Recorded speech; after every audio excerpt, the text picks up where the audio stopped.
Rated M for mature.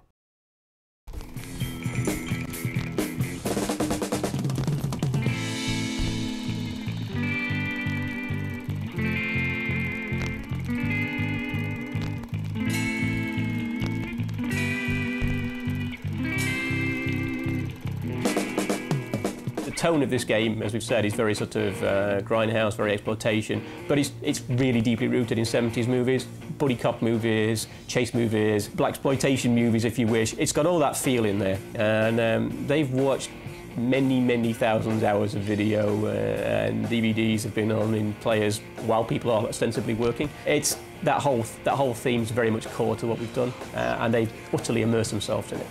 I'm surprised more of them don't have afros right now. First thing to do is look at lots of zombie movies. We've watched every zombie movie ever made, I think, and a lot of the kind of straight-to-video B movies as well, the video nasties. And definitely we looked at all those zombie movies and the way in that zombies move. You know, sometimes they shuffle and amble around. In 28 Days Later, they're a lot more agile and can, you know, move a lot quicker. I think the grindhouse look fits that because they were all just exploitation. There was always loads of gore and like kind of ridiculous characters and stuff, so I think that works with the immediacy of just picking up a gun and shooting.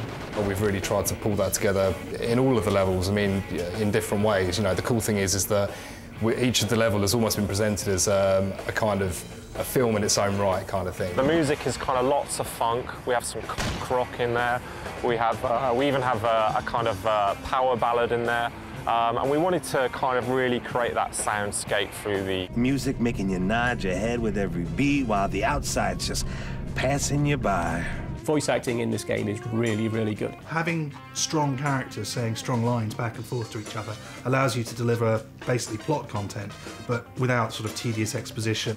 I enjoy playing. It's like a good Chinese dinner, you know. I was really impressed by the dialogue, the plots and the cutscenes. The first time I saw those, I was laughing so hard. The actual thing that makes me laugh the most has still got to be Washington's Lollipop. That line is never, ever going to get old. You play your music, you play it your way, and I will just drive. Can I drive? No. Can I have a lollipop? Yes.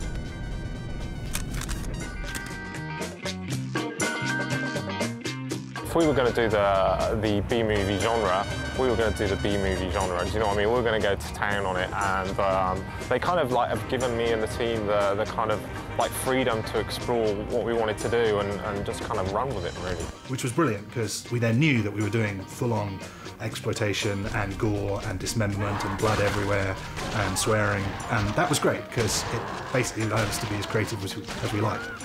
So even though we'd read the script, we knew it was coming up, to actually see it there, like being performed and all animated, so it would always have a whole bunch of people around the screen and we'd all just be killing ourselves. You boys comfortable? Like a sardine in a motherfucking tin can. Was that a thanks for saving my worthless pig hide I just heard, Lieutenant? The locations are sort of much drawn out of classic horror. So there's the creepy House of the Dead, of course, the plantation house. There's a hospital, there's a prison. We've got some fairly extreme environments going from the swamps to a carnival. In the attic sections, they're quite messy in the basement as well. The game moves at sort of like a fair pace. It's longer than most of the other shooters that are out there. You can complete this game, but to actually beat it properly, you need to do all sorts of things. You're going to be playing 3 mini-games. One of them is a survival mode, where you're facing a horde of ever-increasing zombies. The second one is a shooting gallery, where you shoot different coloured targets. And the third one is a civilian saving mini-game. We had a lot of fun putting the gore parts in. So you've got things like heads getting spun around on drills, there's an armoured candy floss. I especially like the legs going down in meat grinder. Being able to change weapons, that's a very new addition to House of the Dead. We've normally had one weapon for the whole course of the game. We've got different reactions for each weapon is part of the fun of it. Using a hand cannon, you can see the zombie really blown across the room. You've got deaths where they flip over, or you've got the Thompson Fandango where you get a different frame when you machine gun them, so you get that effect. Yes, their heads do explode when clubbed with a gun.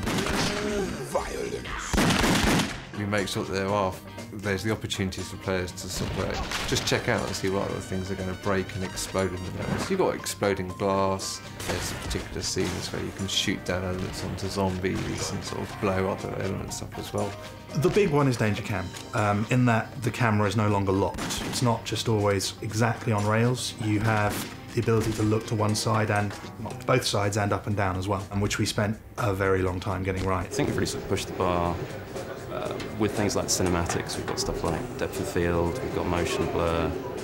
I think the cutscenes do have very much grounded in sort of movie sensibilities. You know, it's the cuts, the editing. I think we've really done something quite special.